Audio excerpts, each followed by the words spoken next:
안녕하세요. 노알람 이덕준 노무사입니다. 우리나라는 현재 243개 지방자치단체가 있는데요. 저희 법인이 많은 지방자치단체에 대한 중대재해 컨설팅을 수행하다 보니까 지자체에서는 적법한 안전보건관리 체제를 갖추고 있다고 판단하시고 계시지만 저희가 확인해 본 결과 그렇지 않은 경우가 상당히 많았습니다. 관련하여 오늘은 지방자치단체가 산업안전보건법과 중대재해처벌법상의 의무를 이행하기 위해 갖춰야 하는 기초조직인 산업안전보건법상의 안전보건관리 체제에 대해 자세히 알아보는 시간을 갖도록 하겠습니다. 산업안전보건법 제2장 1절에 해당하는 안전보건관리 체제는 산업안전보건법 제14조부터 제24조까지의 규정을 말합니다. 이러한 안전보건관리 체제는 사업장에서 노무를 제공하는 자의 안전보건에 관한 업무를 수행해야 하는 조직으로 이해할 수 있는데요. 안전보건관리 체제를 구성하는 각각의 주체들은 각자가 법에서 정하고 있는 역할을 수행하여야 하는 법상 의무가 있으므로 적법한 안전보건관리 체제를 구축하는 것이 안전보건관리의 기본이라 할 수 있습니다. 다만 지방자치단체는 안전보건관리 체제 중 상법 제170조에 근거한 주식회사에게 적용되는 제14조는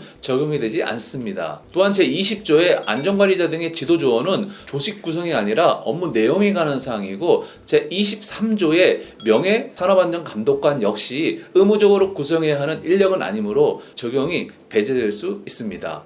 산업안전보건법 15조에서 정하는 안전보건관리 책임자란 사업장을 실질적으로 총괄 관리하는 사람을 의미하며 고용노동부에서는 지방자치단체를 대표하여 지방단체 사무를 총괄 관리할 권한과 책임이 있는 사람은 지방자치단체의 장이라 해석합니다. 이는 지방자치법에서 명시하고 있는 지방자치단체의 장의 권한 규정들에 비춰볼 때 합당한 해석이라고 판단됩니다. 다만 부득이한 경우 지자체의 장을 보좌하여 사무를 총괄하고 소속 직원을 지휘 감독할 수 있는 권한을 가진 부단체장이 안전보건관리 책임자로서 역할을 수행할 수 있을 것이라 하여서 예외적으로 부단체장이 안전보건관리 책임자가 될 수 있다고도 한 사례도 있습니다. 그러나 이와 같은 해석에 따라 지자체장이 있음에도 불구하고 부단체장을 안전보건관리 책임자로 선임해서 그 역할을 수행하게 하는 것은 법적 리스크가 있습니다. 원칙적으로는 지방자치단체를 대표하고 권한을 가진 사람은 지자체장이기 때문입니다. 고용노동부는 정말 예외적인 상황을 정한 것으로서 이러한 해석이 실제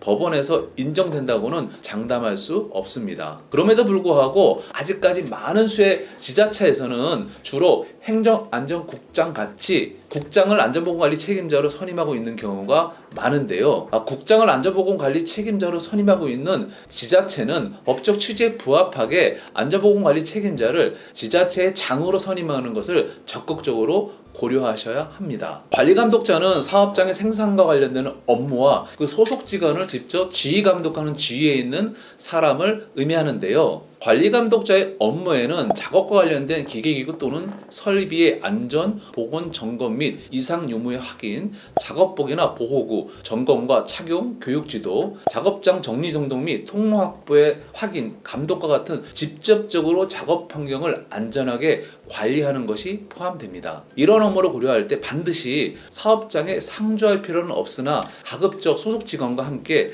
근무하며 직접 지휘 감독하는 자여야 할 것입니다. 관리 감독자에 대해 고용노동부는 과거 행정 해석을 통해서 해당 업무와 그 소속 직원을 직접 지휘 감독하는 부서장을 관리 감독자로 해석하였고 이를 근거로 지자체에서는 부서장에 해당하는 각각의 장을 관리 감독자로 선임하는 경우가 일반적이었습니다. 그러나 문제는 실제로 위험에 노출되는 도로 유지 보수 업무나 공원 녹지 등의 유지 관련 업무를 수행하는 현업 업무 종사자에 대한 직접적인 지휘 감독은 주로 팀장 또는 팀원에 해당하는 담당 주무관 및 현장 반장이 담당하고 있는 경우가 대다수인데요. 고용노동부 해석에 의하면 복합적 지휘 감독 관계에서는 관리 감독 업무에 가장 적합한 자를 선임하도록 권고하고 있으므로 지자체 현업 업무 종사자에 대한 관리 감독자는 지자체 부서장인 과장이 아니라 현업 종사자를 직접 관리 감독하는 담당 주무관인 팀장이나 팀원이 하는 것이 바람직하고 현장 반장과 긴밀한 소통을 통해 외부에서 근무하는 현업 종사자들에 대한 안전관리에 빈틈이 생기지 않도록 하여야 할 것입니다. 지방자치단체는 현업 업무 종사자의 수가 50인 이상인 경우 안전관리자와 보건관리자를 선임할 의무가 있고 300인 미만인 경우에는 안전보건관리 전문기관에 위탁 가능합니다. 그러나 현업업무 종사자가 300인 이상인 경우에는 안전관리자 및 보건관리자를 직접 채용하여야 하는데요. 지자체의 경우 각종 일자리 사업을 진행하는 경우가 많아 현업 업무 종사하는 근로자가 300명 넘는 경우가 상당히 많습니다. 그래서 일부 지자체의 경우 안전관리자, 보건관리자를 채용하고 있는 것도 많이 있을 것입니다. 그러나 중대재해처벌법 시행 이후 안전관리자와 보건관리자의 구인난이 심하다 보니 채용 시 어려움이 많을 수 있습니다. 현재로서는 이러한 채용난을 해결할 수 있는 뚜렷한 방도가 딱히 없어 정책적인 보완이 필요한 부분이라 판단됩니다. 산업안전보건법은 사업장에 산업보건의를 두어야 할 의무를 규정하고 있는데요. 산업보건의를 두어야 하는 기준은 보건관리자를 두어야 하는 사업으로서 상시 근로자 수가 50명 이상인 경우입니다. 일반 민간기업들의 경우 기특법에 의하여 산업보건의의 선임이 자율이지만 지자체는 기특법의 적용을 받지 않기 때문에 산업안전보건법의 요건에 부합하는 경우 반드시 산업보건의를 선임하여야 합니다. 다만 산업보건의의 자격이 직업환경의학과 전문의, 예방의학 전문의 또는 산업보건에 관한 학식과 경험이 있는 의사임을 고려해 볼 때 직접 채용하는 것은 현실적으로 어렵습니다. 대신 산업안전보건법 시행령 제29조 제2항은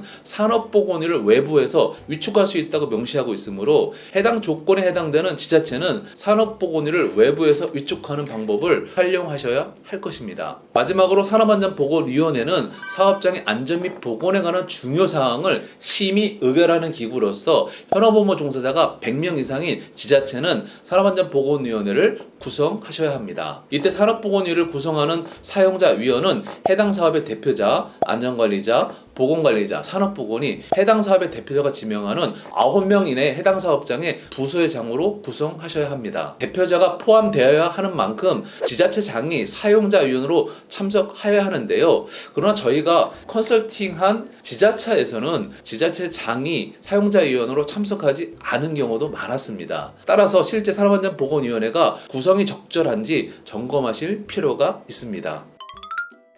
오늘은 지방자치단체의 산안법상 안전보건관리 체제에 대한 사항을 알아보았습니다. 오늘 이 영상이 적법한 안전보건관리 체제를 구축하시는데 도움이 되시길 바랍니다. 감사합니다.